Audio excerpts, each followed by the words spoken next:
Good afternoon, everyone. Many thanks for joining us today. It's World Mental Health Day today. So the theme this year is time to prioritise your mental health in the workplace. So it's very apt that we're all tuning in today from our workplaces and taking a bit of time to reflect on how we can improve our mental health at work. And so how are we showing up for work and what is the environment like? So for those of you who don't know me, my name is Dee France, and myself and the team here at the Institute look after all of the things wellbeing through the Thrive Wellbeing Hub. So just to recap, if anyone doesn't know, so Thrive provides a host of wellbeing supports for our members and our students, including a confidential listening service, counselling with a qualified therapist, wellness coaching, and then obviously webinars and events such as this.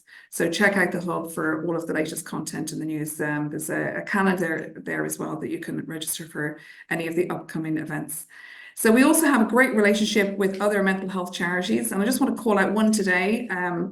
So one such charity, Aware, they have a lot of additional resources running this week. Their campaign, Hope in Focus, is worth checking out. Ordinary people alongside some household names such as Brent Pope, who is one of somebody that we work with here at the Institute, and Emer O'Neill, TV presenter. So they're telling their stories of how they live with depression. So it's just worth calling out. There is lots and lots of resources out there. And Jean, of course, will be on in a moment to tell us about the supports that she offers and take us through some of the topics of the day that she's going to cover. So before we do that, I'm delighted to say that we're collaborating with the Leinster Society on this important topic.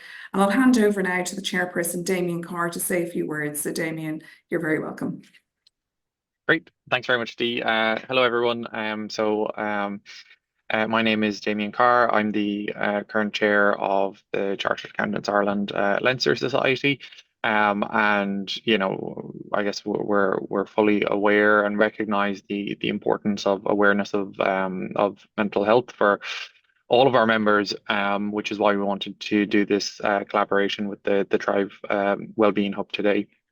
So hopefully there are a lot of Leinster Society members on the call as well. We would have helped in terms of push out the notifications for this webinar, and hopefully you all find it very useful. And whilst it is during lunchtime, I think it is a very valuable and important topic for us all to be aware of for ourselves and also to be conscious of for others. So hopefully we all get a lot out of this today.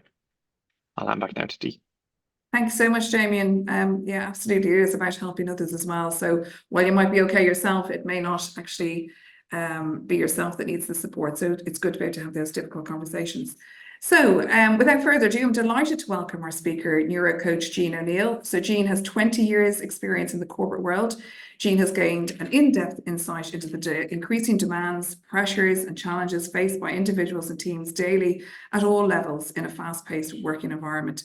So today, Jean is going to take us through a number of topics that will help us harness our own mental health, both in our professional and our personal lives. Understanding the signs and signals of poor mental health in ourselves and others, and improving our stress management skills are all some of the topics that Jean will cover today. So over to you, Jean, and thanks very much. Dee, thank you very much, and Damien as well, and for this opportunity to be here today. Speaking on a topic about, I always refer to it as mental and emotional health and wellness. I've certainly had my own what I would describe as a roller coaster journey with my own mental and emotional health and wellness over the years. And I'm only in a kind of what I would describe a rock solid place since 2017. But up to that point, my mental and emotional health would have been up and down with burnout, anxiety, depression, breakdown. And interestingly enough, there's a really good reason behind that as well. Probably not just one reason, but certainly there was adversity, tough stuff I was going through. But it was actually only after I left the corporate environment, a while after I left it actually, that I discovered I'm neurodivergent. So much later on in life, I was diagnosed with ADHD on the spectrum, so ASD, and dyslexia. So that was a really interesting, fascinating discovery for me. But I had started to make a lot of progress in my own mental and emotional health. while still in the corporate environment and starting out on my first coaching qualification. So let's just say I am no stranger to the journey it takes to get your mental and emotional health and wellness in a good place. But it's not enough to get it in a good place. It is a constant ongoing job and maintenance journey. But if we have effective tools, know-how and strategy, we can put those in place. So look, without further ado, I have a slide deck here today, but questions are welcome. I know that Dee will pick up on those where applicable. So I'll just go into the slide deck and it's gone straight in. Today is a celebration as well, I believe, in terms of World Mental Health Day, and focusing on workplace challenges. But workplace challenges, whether they're workplace challenges or whether we have challenges or adversity outside of the work, it really is a whole system approach in terms of who we are, how we show up as humans, and what's going on in our life and how things impact us. Mental health management really is the focus today, and it's a must to thrive in the workplace, and it's a must to thrive in the workplace, and it's a must to thrive in our lives, how we show up, how we experience ourselves, and how others experience us. To provide just some of the topics we're looking at here today, mental and emotional wellness. What is it, and why should we care? Discover 4 mental and emotional well-being pillars.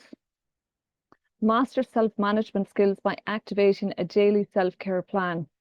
And I'm going to give you a heads up on that one because it would be really brilliant if you would join me in an activity that I will be introducing you to. So if you have a pen and paper, and if you don't have one handy, then you might be able to reach out and get one, because it's a really valuable exercise.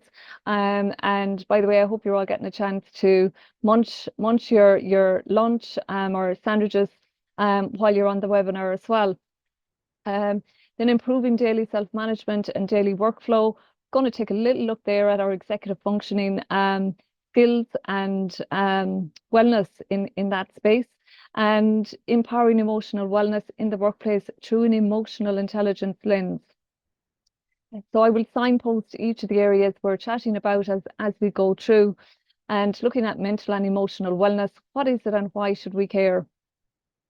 And interestingly enough, when we take this whole system approach in terms of our mental and emotional wellness, there are different dimensions of wellness.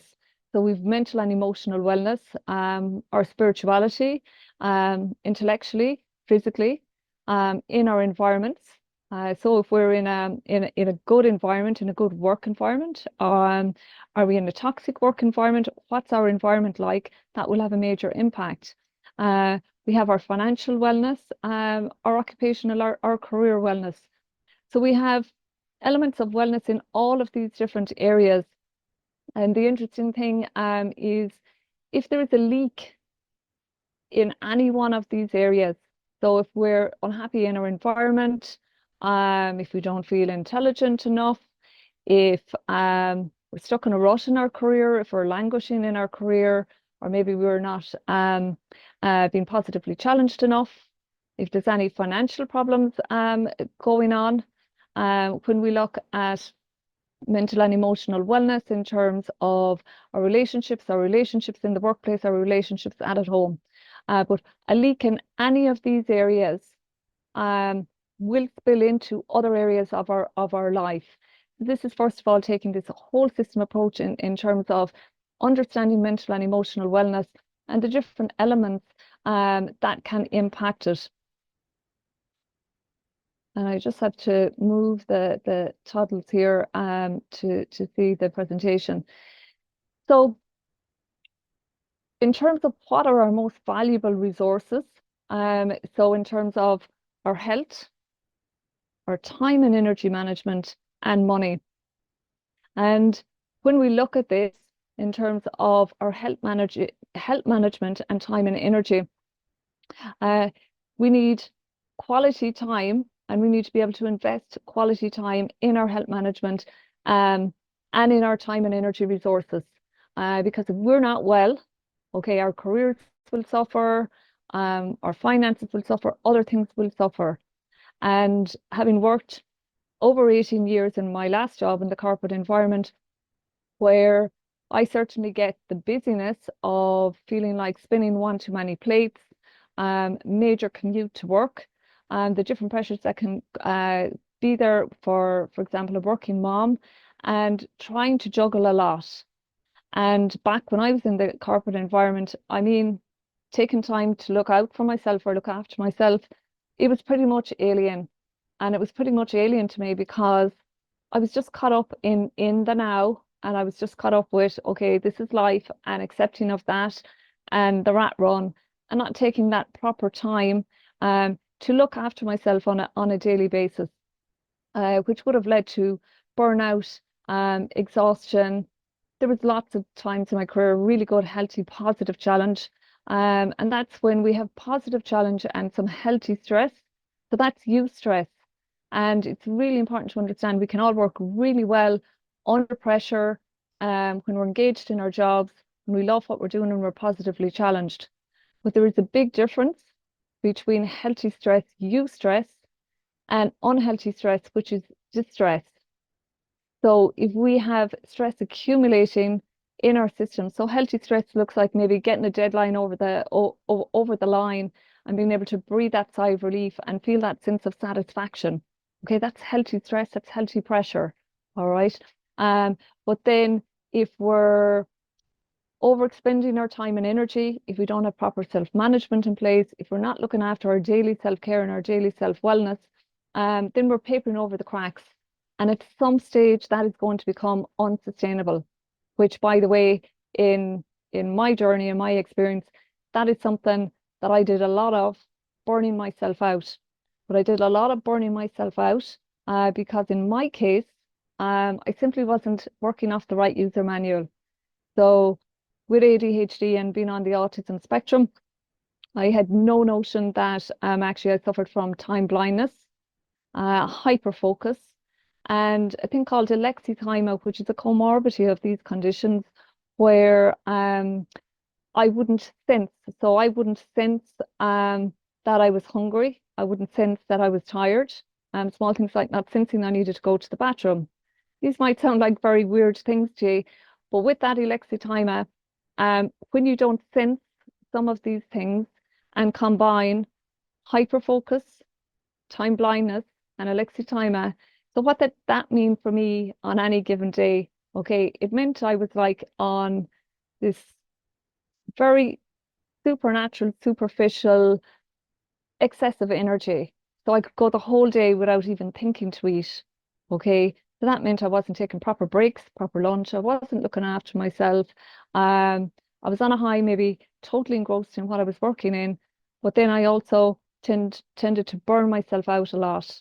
And when as individuals, and we're really interested in what we do, we hyper focus. But the other side of hyper focus, and in terms of we can excel and achieve an awful lot in that space. On the other side of that hyper focus is the hyper focus hangover, where then we've expended a high level of our time and energy resources without any balance and without properly looking after ourselves. So then we become like a wet rag. So incredibly important to be really conscientious of not burning ourselves out. And we will look at that in more detail. And then in terms of mental and emotional wellness as well, it's really worth pointing out in terms of the onus and responsibility in the workplace, and in terms of the Equal Status and Employment Equality Act, which says and gives guidance in terms of anyone providing employment, services, training, that we cannot discriminate against these elements I'm about to share with you, which is age, religion, gender, marital status, family, sexual orientation, our Indigenous community, travellers, race and disability. And let's just take a closer look at what actually comes under that disability bracket, which really comes under diversity, inclusion and belonging. But under that disability bracket, anyone with a disability, neurodivergent individuals, mental and emotional health and well-being. So these are all things that kind of come in underneath that bracket. So there is an onus and responsibility to provide reasonable accommodations for someone. People can acquire a disability, people can have something unexpected crop up in their lives, be it a bereavement, a relationship problem, financial challenges, other challenges. But we cannot expect to go from one end of our career to the next without at maybe some stage needing a bit of extra or additional support. And I know that in my time when I needed that additional support, I was too ashamed or I was too embarrassed to look for it. So I would have masked or I would have just kept persevering. And if there was one thing I was to call out today, lean in on support, lean in on the people that care about you. If you don't want to confide in a colleague or a manager, reach out to your EAP services. And what I really loved was, Dee called out the counselling, the wellness hub, the upcoming events. But we get up every single day, we get up, we brush our teeth, we do that automatically. Okay. And why is that relevant or important? So there's certain things we do automatically, but on that list of not a nice thing to do, but I have to, is to really make a conscious decision to prioritize our mental and emotional health and wellness, because in fact, it's actually everything. So then discover 4 mental and emotional well-being pillars. And how do we create our desired culture where everyone is well? And I'm just planting some seeds here and some very just small practical little tips really by introducing this 4A SMART model on mental and emotional well-being. And it's simple, but not simplistic in terms of if even this was just your one walk away from today. And the first thing is awareness. And I really liked what Damien said early that it's not just about looking after our health and our well-being, our mental and emotional well-being. It's looking out for others as well. So the first A in this 4A model and the ask here is that you can all play a part in your culture with this 4A model. So awareness, develop greater levels of awareness in terms of understanding and care factor. Because as humans, when we show up, and neuroscience tells us that only 10% of what is going on in a person is what we see. And the other 90% of what's going on with any individual in any given day is below the surface, and it's the stuff we don't see. And we can all be great at masking. I think I would have actually got an Oscar performance for masking. My natural default setting is warm-natured, kind, caring. And I think also a big part of it was I didn't want to burden anyone, or God forbid, pride and ego also got in the way, that God forbid someone would actually know that, well, my brain was on fire or I was having a really bad day, and just masking that out of pride, maybe shame, that God forbid someone would actually know how much I was really actually struggling. But that masking comes at a cost.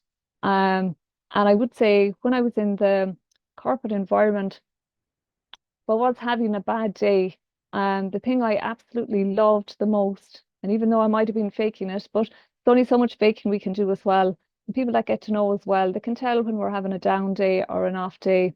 And I would say the one thing that helped me the most, whether people were conscious of it or not, was just small little acts of kindness. And that was the one thing that, so if you were to ask me what is my greatest value, my greatest and most cherished value that I absolutely love is kindness. All right. Because we really do not know what is going on in anyone's given day. And it might be something small like a colleague or a team member. They might notice, they might say, God, Jean, you've been at it all day. You haven't moved from your desk. I'm going up to the canteen. Will I bring you down a sandwich? Okay. Just very small acts of kindness. Someone actually seen that your under excessive pressure and you're maybe coming up to an audit committee report deadline, or you're about to go overseas for a conference you're organising, and a team member will say, Jean, you're looking frazzled there. What do you need? How can I help you? So just having that awareness around us and going that little extra mile. We don't always need to know what's going on with someone, but just how can we help? Which really brings us on to the next A, which is, oh, I don't know why this is after going a bit funny. I may have clicked on, I don't know, a bio or something. Let me go back to the mouse here. Wasn't expecting that. Okay, here I'm back. I think I was going to start drawing in the presentation there for a second. So then attitude, all right, and our attitude and how we show up. And our attitude should be, first of all, our own self-management before people management. So what do I need? And we're going to elaborate on that a bit more when we come into the whole self-care piece. But what do I need? What do they need? What does the other person need? And how can I help? All right. And if we could, we often have great intentions where we sometimes even think we're the expert of someone else, and we think that we know what they need, okay? And we impose solutions, or we jump in with advice, which really, and even though that's coming from a really well-meaning, intentioned place, okay, we don't know the whole story, we don't know what's going on. So instead ask, how can I help? All right. And if they open up to you, then also ask them, and what else? And is there anything else? So these open-ended questions, so that we can support colleagues, support our family members, but not assume what they need, but instead just meet them where they're at by asking these types of questions. And our approach to just take care not to belittle challenges an individual may face. All right. So again, just don't judge. So in the privacy of our own brain, if we do see that maybe we're making a judgment about someone, again, we want to autocorrect. And again, if we notice we're making a judgment, where we just want to understand, how can I shift from that judger lane into the learner lane? So so it's okay in the privacy of our own brain if we judge someone, because we all do it. It's a neurochemical, it's a biochemical reaction. So within 0.5 seconds, we make judgments. It's just to be aware, if we are making a judgment about someone, autocorrect that in the privacy of your brain and just go into learner mode, so that you can ask questions and understand a bit better what's going on with them. And then action. And this is just really practical. We're taking steps to be flexible, provide support and practical help. And as I say, that starts with ourselves first. What action do I need to take? So if I'm not feeling well, if I'm feeling overworked, if I'm burning out, okay, what's the sensible thing to do here? Because an empty sack can't stand up. And in terms of our self-care and minding ourselves, so it's you know, ourselves first, and then if we're in a position, we're more resilient to help other people. If we notice someone is having an off day, an off couple of days, maybe even an off couple of weeks, all right, we want to just try and understand what's going on. So awareness, attitude, approach, and action. And really in terms of if there's a united allyship really of everyone engaging in this kind of mindset and practices in the workplace, it goes a long ways. And then mastering self-management skills by activating a daily self-care plan. So this is where I mentioned to you, if you do happen to have a pen and paper, you could get a lot out of actively engaging in a tool and a strategy that I'm going to share with you and that I will demonstrate to you. But activating daily self-care, and what is true self-care, and really the part neuro-wellness plays in daily self-care in terms of our brain functionality, okay, and in terms of our brain functionality, because we're complex as humans. So we have a cephalic head brain, we have a heart brain, we have a gut brain, we have all of these sections in this head brain. We are complex human beings. So then in terms of understanding what really is self-care, so I'm actually going to first of all tell you what self-care is not, okay?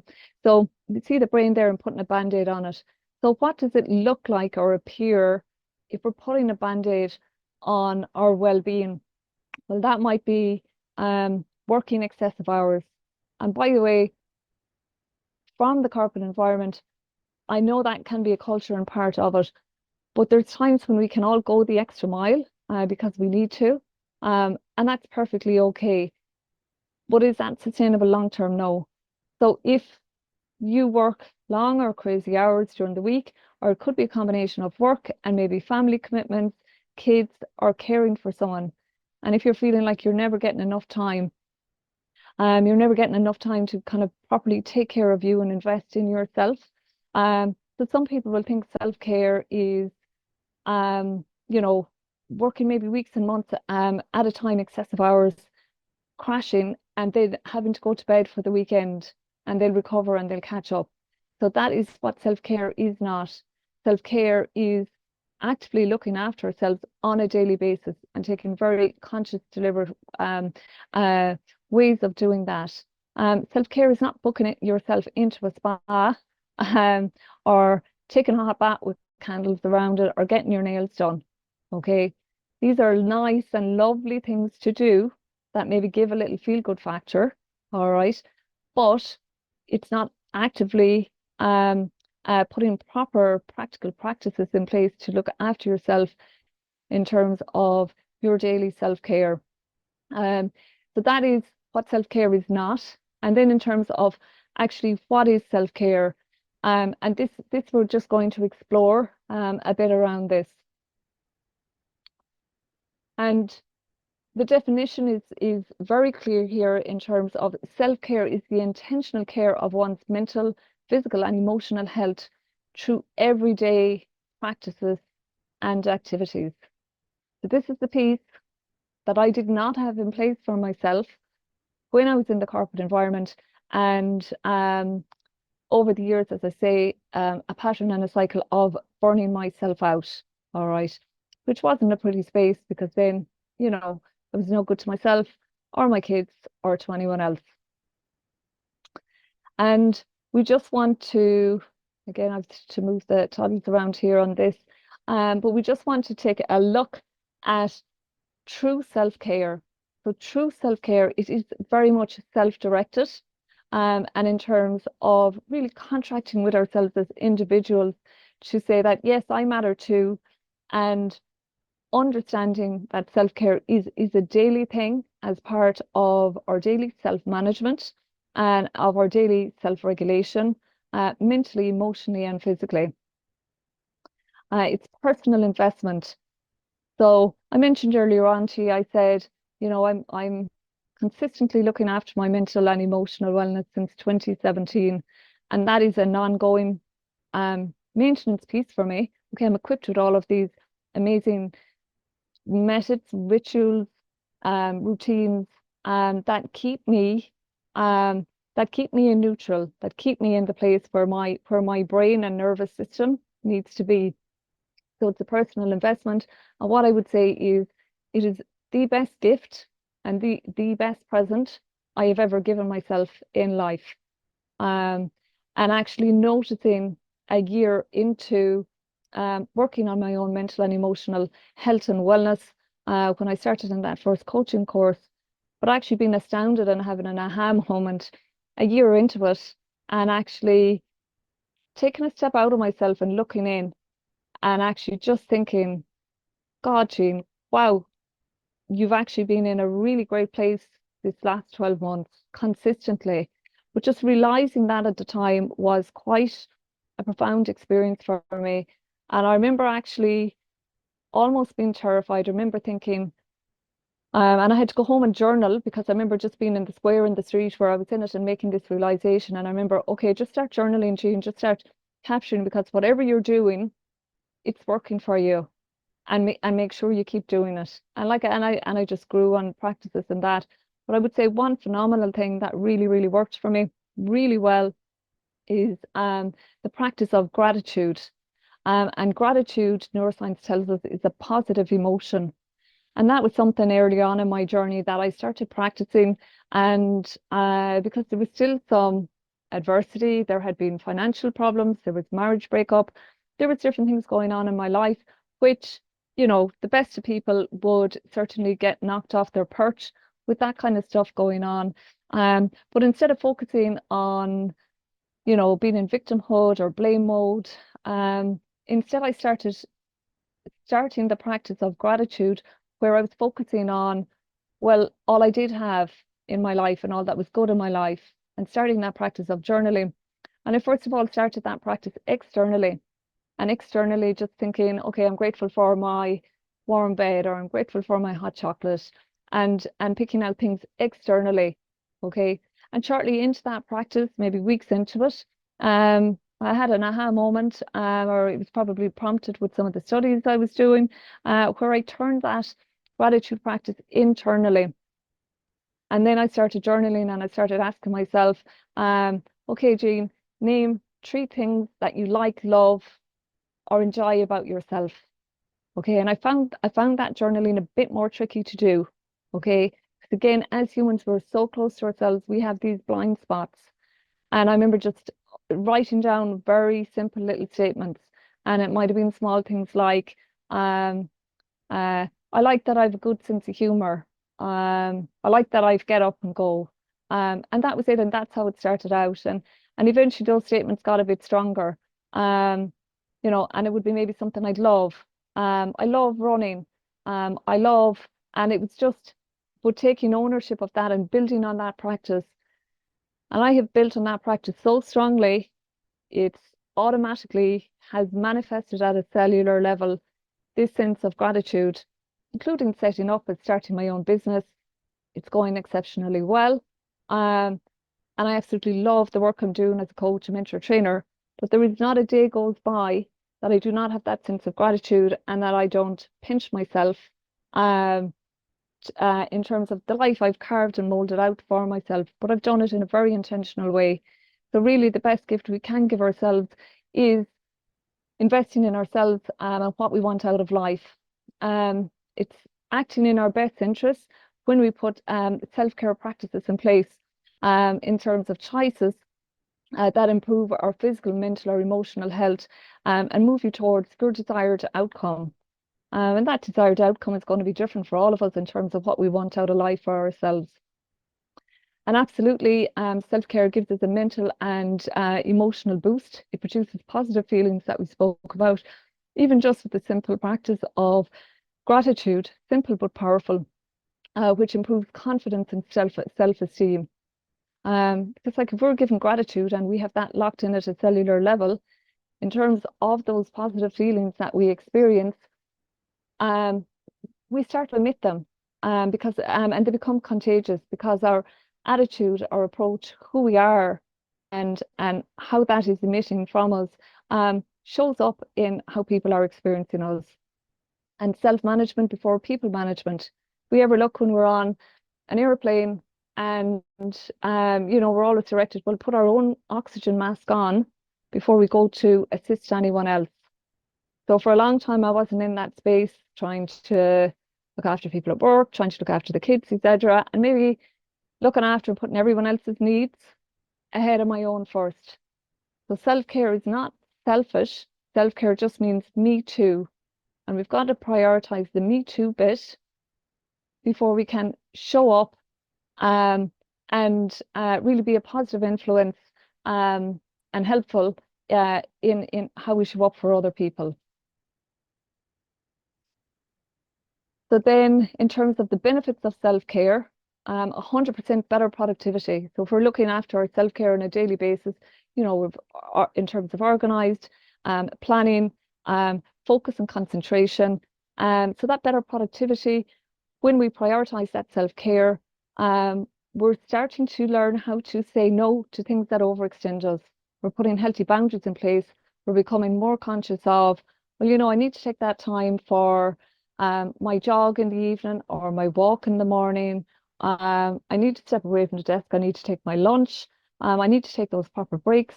Maybe it's journaling I need. Maybe it's to listen to a podcast that really gives me that boost or feel good factor. But when we're looking after ourselves, it shows up in our productivity. It absolutely helps us to combat stress, because we're taking time to listen to our signals and slow down. So in terms of cortisol.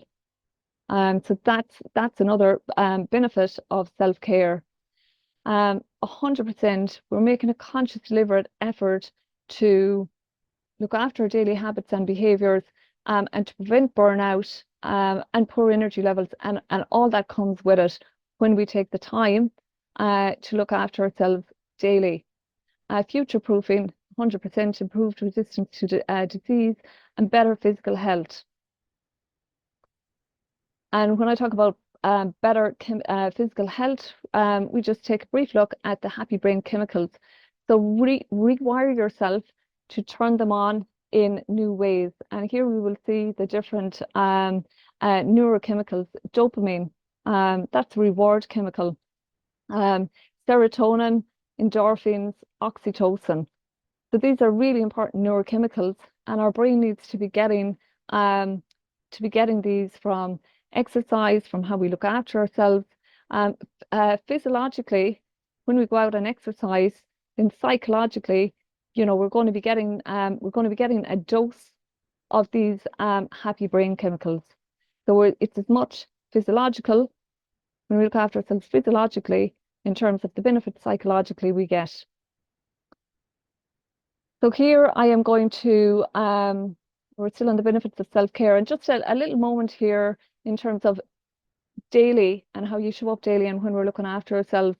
When we are making that conscious effort to look after ourselves on a daily basis, all right, it gives us an opportunity to listen to our needs, all right, which was something that really fell between the cracks with me, where I would not remotely have had these internal chats with myself, to just pause and actually press the pause button and say, okay, am I tired? Am I hungry?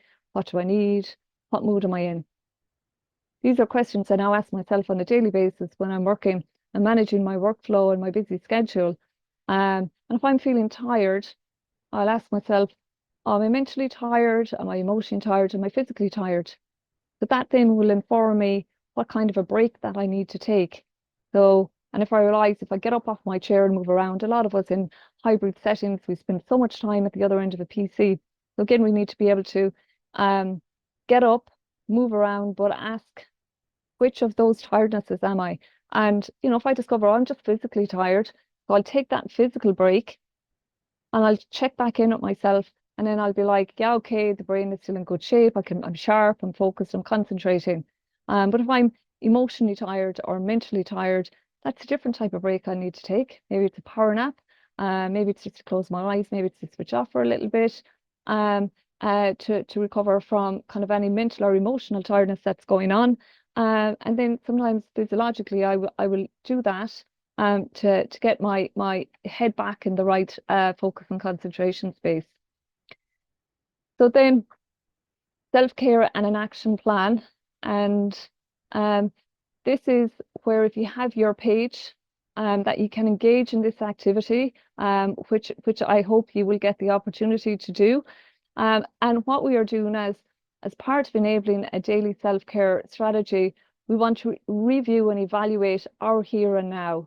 We basically want to get this reality check, and taking this webinar as an opportunity to really pay attention, and to get honest with ourselves, and to hold that mirror up and say, well, actually, how am I doing?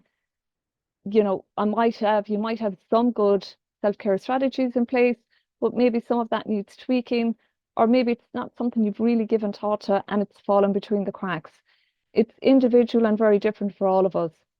But if we look at this enabling wheel, there is 8 circles in this pie, in this wheel. So my ask of you all is, the exercise involves writing down, list 8 things that will enable your individual self-care. So if you get a chance, or even if you want to put them in the chat box, we'd love to just even see examples of what you think or believe are things that contribute to daily self-care in terms of how you look after yourself. So we'd love to see some maybe examples come in the chat box, because then you learn and grow from each other, and you'll inspire each other. So it would be really great. So I'm going to pause for a second and see what examples come into people, because I'm sure we have plenty of you already actively working on your self-care, and this is an opportunity to maybe fine-tune and revisit where you're at with it. And we'll see, I think we maybe had one come in there, and rest. I love it. So whoever said rest, I need to feel I'm useful. Oh, I love it. Meditation, it's great. Sticking to my boundaries, playing sport, make time for things I enjoy, reading and gardening. Oh, fabulous. Read a chapter of a book rather than mindless scrolling on social media. These are brilliant. Mental health walks, walk in the sunshine, hydration, music, journaling, tai chi, yoga, gardening, photography, getting outside. Okay, these are absolutely brilliant.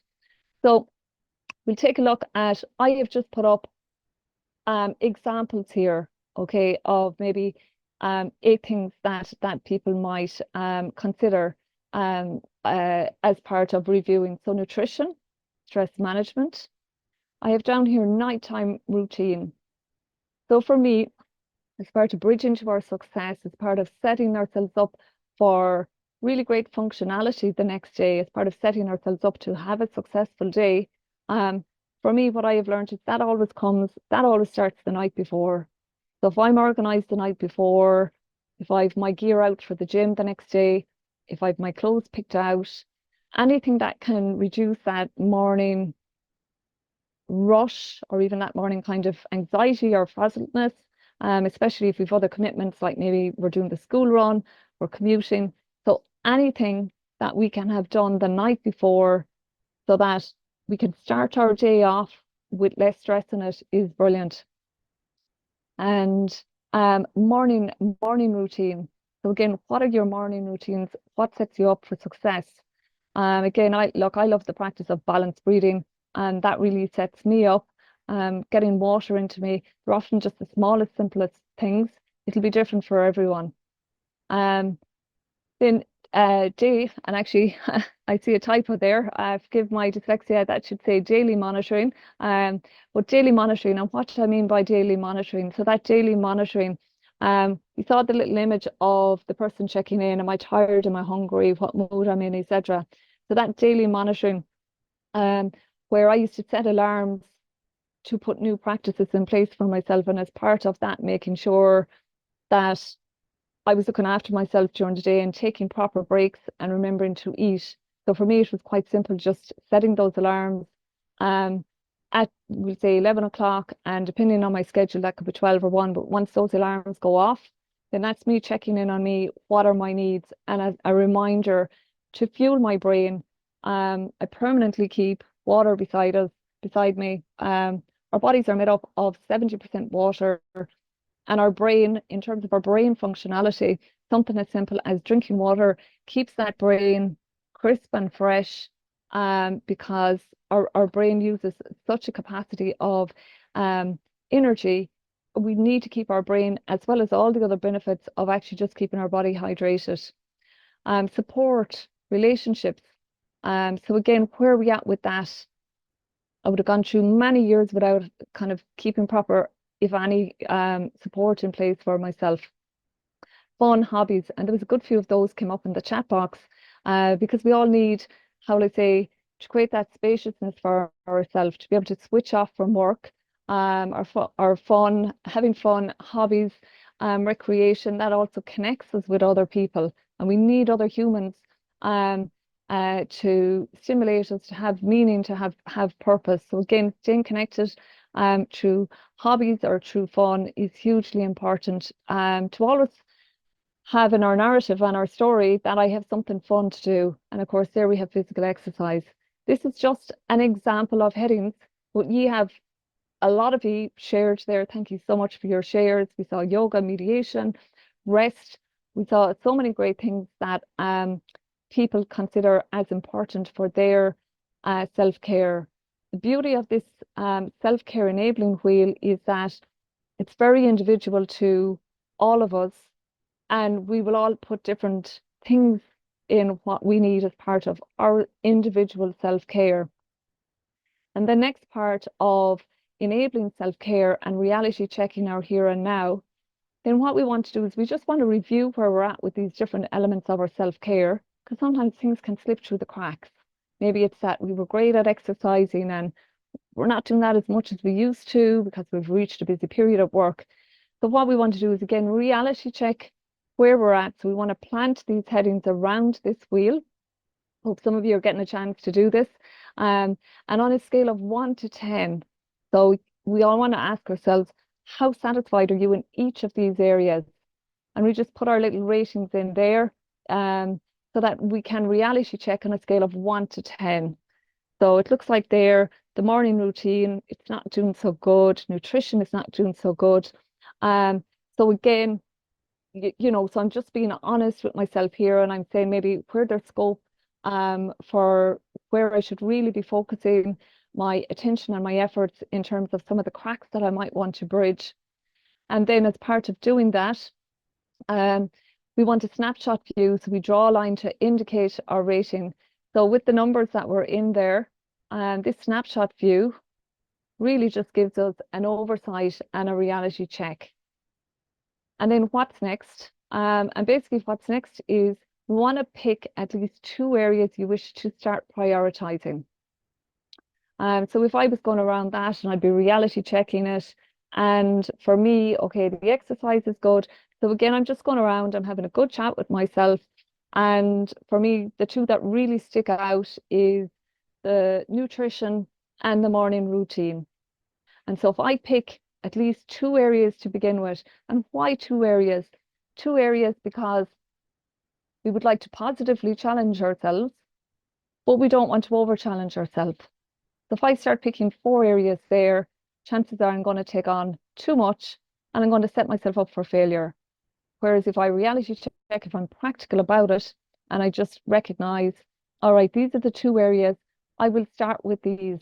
And maybe when I start locking in better habits and behaviors around them, then I can revisit where else maybe that I want to tweak in terms of self-care. So it's a really good way because then we start taking action and we start putting a plan in place. And here is just another example of a self-care enabling wheel. And this is an opportunity to zoom out, because if you remember at the very start of my presentation, I showed you the different dimensions around wellness, and how if we have a leak in one area of our life, be it our relationships, our finances, our careers, okay, because we are a whole person, we're not separated from any of these challenges or problems that might be going on in our life. So we want to again reality check and zoom out and reflect on these various elements. So again, I have just put examples in here. So career, health and wellness, that could be the self-care piece we've just did, finances, support, friends, family, or our other half, personal or professional growth and development, fun and recreation, our home environment or our work environment. We're just taking this holistic whole system approach, and now we're zooming out. So that's just another way of looking at the different elements. So we zoomed in first in terms of our daily self-care and our practices, our rituals, and that keep us well. Now we're just zooming out in our life in case there's some areas that maybe we've been putting off or sticking our head in the sand. Maybe we haven't been making time for hobbies or friends or something that would really give our mental and emotional health and wellness a boost. And then we just growth mindset and a few tips around enabling our self-care mindset. And briefly on that, as humans, without realizing it, we can often be, how will I say, a bit stubborn and think, I know this, okay, and I know it. And maybe even thinking, why is even Jean telling us all of this stuff? Okay, we already know this. And maybe there is a bit of that element going on, which would be perfectly normal. But there is a massive difference between us knowing the things we should be doing for ourselves and the doing. And really what that means is the knowing plus the doing equals being. So now I'm being, now I'm experiencing good health, good functionality. I'm showing up well in life. I'm showing up happy in life. So it's the knowing plus the doing equals the being. And to not mix that up and to actually separate it out. Because yeah, we know a lot of stuff, but what are we actually doing? And to help us with some tips and techniques on the doing piece, I just want to briefly introduce you to this shift mindset model. And this shift mindset model, the word shift stands for successful habits and behaviors in action fuel transformation. I don't know if anyone has ever, how will I say, you know, in January had New Year's resolutions and going really well at the start of the year or for the first 2 weeks or the first month even, but then kind of fall by the wayside. All right.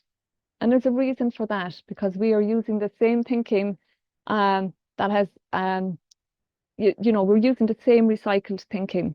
So if we want to get off that looping style thinking, we need new thinking so that we can create that shift. But ultimately, when we start a good practice, if that's doing exercise or if that's journaling or if that's gratitude, it takes 100 days to lock in those habits. So we need to maybe unlearn some things. And by unlearning some things, we can learn new things and we can learn new habits so that that becomes as automatic as brushing our teeth when we wake up in the morning. We automatically do that. But what else do we want to build in and lock in for transformational change? And to help us with that and to create that shift. And all we're looking to do is create a small little shift. Okay, because again, if we over challenge ourselves, we're going to stay stuck or we're going to give up when the going gets tough or when we find that excuse. So we want to lean in on the traffic light system. And the traffic light system, just again, taking a look at our day and opening up our levels of self-awareness. And maybe what do I want to stop doing? Well, I don't know, that could be different for everyone. So it's, okay, I'm having 6 cups of coffee a day. All right. We do not want to go off that 6 cups of coffee, the 6 cups of coffee a day. All right. You'd have major withdrawal symptoms. So again, we just want to create a little shift in our approach and maybe go from 6 to 5 for the first week. And then bring that forward the next week 4. And we just gradually reduce it down. All right. What do I want to start doing? Again, we want to recognize maybe that's more fruit or more water I need to be drinking.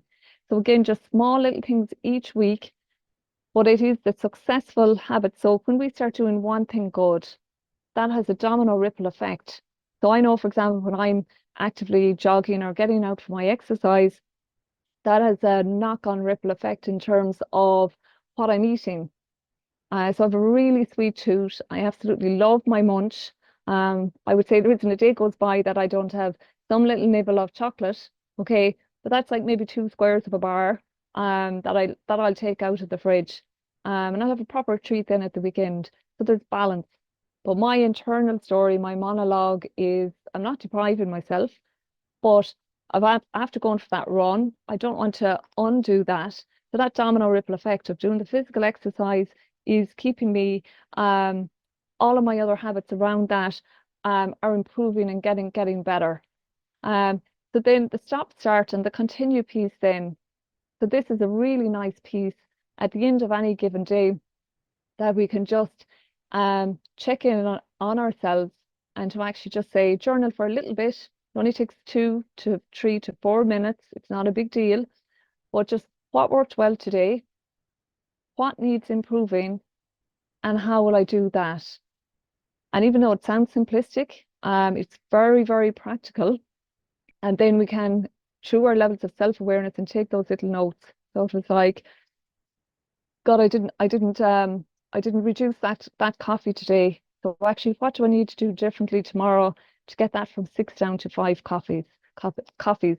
And so all it is the accumulation, you know, of small, tiny efforts that we will make every day that will overall result in a bigger result for us as part of looking after our mental and emotional health and what keeps us well. So I hope you find those tips helpful. And very briefly, because I'm conscious of where we're at with time as well, and I want to just open up awareness around engaging in an executive function and wellness health check. And there will be some tools shared as part of this webinar.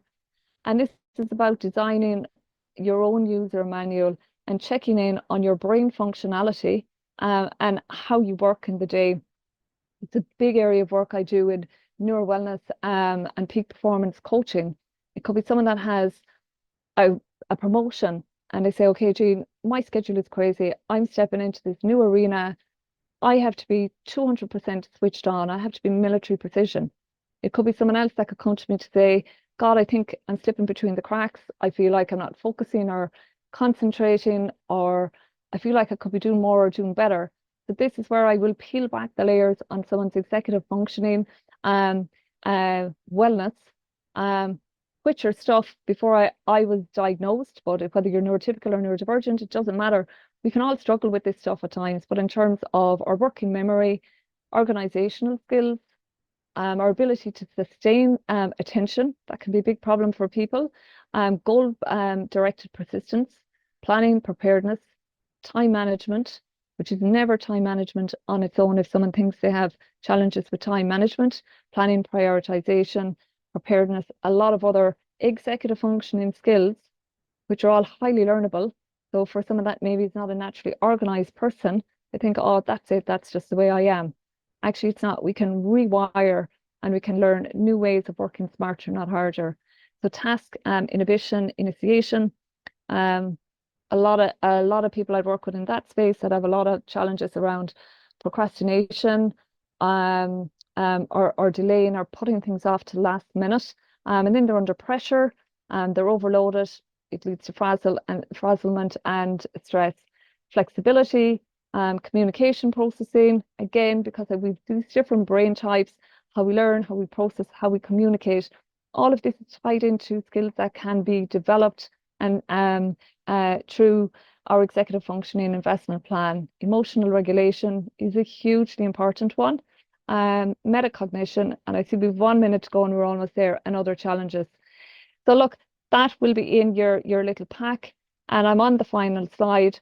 So all I'm going to do is, it's a snapshot view, but I would say one of the best gifts I gave myself, and something I'm absolutely thrilled that my son, my 19-year-old son, who suffers and dips up and down with depression and anxiety, he happened to be speaking with a client of mine recently, who's a 40-year-old man, who basically shared with my son how the first time in his life that he actually is in the best mental and emotional space ever, because we have been working on his relationship with himself. So we see their self-perception, so self-regard, self-actualization, self-awareness. Self-expression, I'm just going to show the high level, interpersonal skills, decision-making, problem-solving, reality checking, impulse control, and stress management, flexibility, stress tolerance, and optimism. The reason I'm showing and sharing this with you is because a lot of people are not even aware that these are skills that we can hone and develop and learn for, first of all, our own mental and emotional wellness, and secondly then in how we show up and have really healthy relationships in the workplace and at home. That was my last slide. We're at past. I'm going to leave my contact details there, and I'm going to hand you back to Dee. Thank you so much, Jean. My goodness, that was absolutely fabulous. I honestly just don't even know where to start. There was so much to take away from this. We're right up at the 2:30 mark. We had a few questions come in, but look, I think it's safe to say we want to give people the time. We don't want people running late for the next meeting or whatever. There was just a question there around your ADHD assessment and where you would actually go for an ADHD assessment. I think there probably is a good few places in Ireland. Yeah, and it can be, how will I say, so if anyone wants to reach out to me directly with my email address, and you can share it to them, there are a good few places, and how will I say, there are waiting lists. If someone can possibly go private at all, I highly recommend it. The public system is atrocious here, and some people badly needing diagnoses have been left on that waiting list. But it will be the best present you will ever give yourself if you think you may be ADHD, because ADHD untreated is a very serious condition if it's left untreated. And it's not sustainable if left untreated. And I can't put my hand on my heart enough actually to say that. So reach out to me, please, if anyone has a question. I'll happily help or share even resources around ADHD or information, anything you need. I'll so happily share anything I can, complimentary. So you're welcome to get in touch. Thank you so much, Jean. And I know Chris behind the scenes there has very kindly put in your email address there if people want to just take a note. But we're going to have to say goodbye. Thank you so much, Jean. A fantastic presentation. So much to take away. You'll get everything in the pack. Lots of lovely comments coming through here as well to say how much people enjoyed it. So thank you to Chris behind the scenes. Thank you to everyone who took the time to come along today. And of course, a big, huge thank you to you, Jean. And I hope we'll see you again soon at the Institute. Thank you. Take care.